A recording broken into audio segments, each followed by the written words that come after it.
और देखिए एक बड़ी जानकारी सामने आ रही, ईरान का खुफिया मुख्यालय तबाह हो गया है। ये नई जानकारी हम लोग को लेकर जानकारी यह है कि इजराइल ने भयानक हमले किए हैं, विध्वंसक हमले किए हैं और इसमें ईरान का खुफिया मुख्यालय तबाह हो गया है। बड़ी जानकारी इस युद्ध को लेकर। इजराइल लगातार अपने टारगेट सेट कर रहा है, उनको हिट कर रहा है। अब तक जो जंग हुई है उसमें कुछ स्ट्रेटेजिक लोकेशंस को निश्चित तौर पर तबाह करने की कोशिश की गई है। उसी से जुड़ी एक खबर यह है कि ईरान का खुफिया मुख्यालय जिस पर हमला किया इजराइल ने, वो तबाह हो गया है। तो यह एक बड़ी जानकारी सामने आ रही है, बड़ी खबर। ईरान के लिए एक बड़ा झटका जरूर कहा जा सकता है। जिस तरह से आज हमले किए गए हैं, फ्रेश और न्यू वेव लॉन्च किया अटैक का ईरान ने, लेकिन उधर इजराइल की तरफ से ये हमले किए गए हैं, खुफिया मुख्यालय तबाह हुआ है।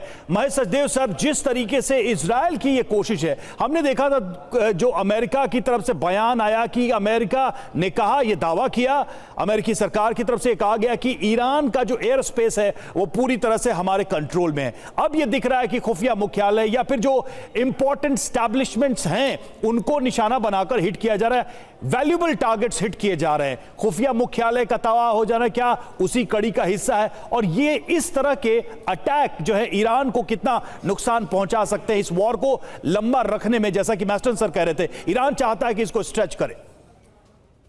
जी, युद्ध से पहले शाह के ज़माने में ईरान में मध्य पूर्व की सबसे बड़ी यहूदी बस्तियां हुआ करती थी और इनमें से अक्सर लोग इज़राइल के बनने के बाद इज़राइल शिफ्ट हो गए हैं और कुछ यहूदी रह गए हैं जिनसे कि इज़राइल में गए हुए यहूदियों का संपर्क है। और ईरान पे ये भी कहना होगा कि सिर्फ 60% लोग ही शिया हैं, बाकी सब विभिन्न संप्रदायों से आते हैं, जैसे अज़ेरी हैं, अज़रबैजानी हैं और सुन्नी हैं, बलूच हैं और कुर्द हैं। तो इन सब में भी इज़राइल ने पैंठ कर रखी है और इसको इनसे सूचनाएं मिलती रहती हैं। इसके ऊपर काफ़ी ध्यान मोसाद का रहा है ईरान के ऊपर, क्योंकि पिछले 20 साल से ईरान को अपना एग्जिस्टेंशियल एनिमी मानता रहा है इज़राइल।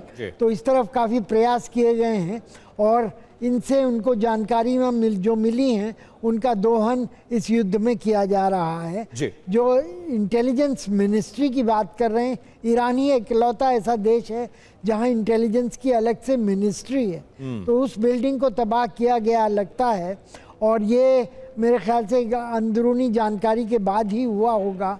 लेकिन मुझे, जैसा कि आप जानते हैं कि इंटेलिजेंस के लोग एक जगह पर ही से ही काम नहीं करते हैं, इनका क्योंकि मामला गुप्त रहता है इसलिए इनके कई मुख्यालय होते हैं, ठिकाने होते हैं। तो उनमें से एक को अगर नष्ट कर दिया गया है तो उसमें ये शायद ये ईरान के लोगों को ये बताने की कोशिश की जा रही है कि उनके लिए जो इंटेलिजेंस मिनिस्ट्री थी उससे खतरा कम हो गया। जी हाँ, बिल्कुल। और एक बड़ा संदेश देने की कोशिश है, लेकिन इस युद्ध को लेकर कई सारी खबरें, कई सारे विजुअल्स आ रहे हैं, कुछ बड़ी खबरें आ रही हैं, उनका एक बार रुक कर लेते हैं, फिर लौटेंगे अपने मेहमानों के पास। और यूएस ने विनाशकारी मिसाइल का परीक्षण कर लिया है। मिनटमैन 3 बैलिस्टिक मिसाइल का परीक्षण किया गया है और इसकी क्षमता, इसकी ताकत की बात करें तो 14,000 किलोमीटर तक मार सकता है मिनटमैन 3 मिसाइल। अब ये देखिए कहां अमेरिका बैठा हुआ और कैसे 14,000 किलोमीटर की रेंज में आने वाले हर उस दुश्मन को वो जवाब दे सकता है। और मिनटमैन 3 मिसाइल का, बैलिस्टिक मिसाइल का यह परीक्षण किया गया है।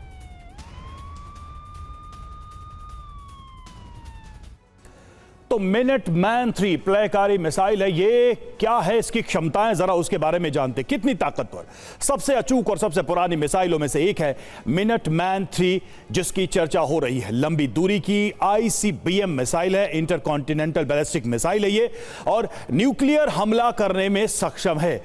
ये इसकी सबसे बड़ी ताकत में से एक है।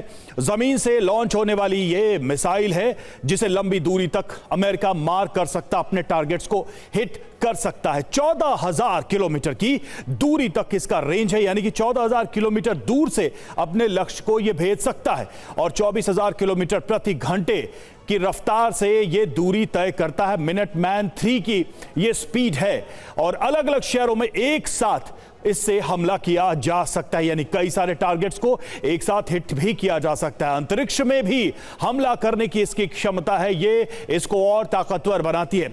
अमेरिका के पास करीब 400 ऐसी मिसाइलें होने का दावा किया जाता है और मिनट में तैयार हो जाता है हमले के लिए, इसलिए इसको मिनटमैन नाम दिया गया, यानी कम समय में लंबी दूरी तक टारगेट को हिट करने में यह तैयार हो जाता है। अमेरिकी सेना में 70 के दशक में से इसका इस्तेमाल किया जा रहा है। जो बिल्कुल, और बहुत बड़ी ताकत अमेरिका और उसका प्रदर्शन करता हुआ कमांडर राजीव सरदाना सर, ये बताइए कि इस युद्ध में जिस तरह से अमेरिका ईरान को घुटनों पर लाने की पूरी कोशिश कर रहा है, उस बीच इस तरह का परीक्षण करना, अपनी ताकत का एहसास कराना, क्या यह सिर्फ अभी पोर्ट्रे किया जा रहा है या आपको लगता है कि इस युद्ध में बात इस हद तक खराब हो गई है कि इस तरह के मिसाइलों का भी इस्तेमाल अमेरिका ईरान के खिलाफ कर सकता है? देखिए, अमेरिका कुछ भी इस्तेमाल करेगा इस बार ईरान को जमीन पे लाने के लिए। रीजन क्या है? जो हाल, मेरे हिसाब से जो हाल इजराइल ने हमास का किया, इस बार ईरान का हाल अमेरिका ने वही करना है। ऐसी जो खतरनाक मिसाइलों के प्रशिक्षण हो रहे हैं, ये एक रेगुलर फीचर भी है और युद्ध के बीच में करना एक पोस्चरिंग भी है। इस बार आप देख रहे हैं जो कल से एक नया डायमेंशन आ गया इस जंग में। जो अभी तक कह रहे थे यूएसए, इनके जो एयरक्राफ्ट कैरियर हैं और इनके जो एयरफोर्स है वो है बीच में लड़ाई में, नेवी और एयरफोर्स थी, लेकिन जो एक थर्ड डायमेंशन आ गया है पनडुब्बियों का। अमेरिकन न्यूक्लियर सबमरीन्स इस युद्ध में हैं जो किसी को दिख नहीं रही हैं, जिसकी कोई बात भी नहीं कर रहा था, और उन्होंने कल दूसरे विश्व युद्ध के बाद पहली बार एक टॉर्पिडो से एक युद्ध पोत को डुबो दिया है। 100 से ऊपर लोग मारे गए हैं। तो ये एक इतना बड़ा एस्केलेशन है जिसका बिना कुछ कहे एक, और उसका वीडियो भी जारी किया बाकायदा अमेरिकन फोर्सेस ने। तो ये बात बढ़ती चली जा रही है और अमेरिका ने इतनी बड़ी शक्ति प्रदर्शन कर दिया है एक अपनी न्यूक्लियर सबमरीन को बीच में लाके, कि जिसका लोगों को शायद अंदाजा नहीं है, क्योंकि वो दिखती नहीं है।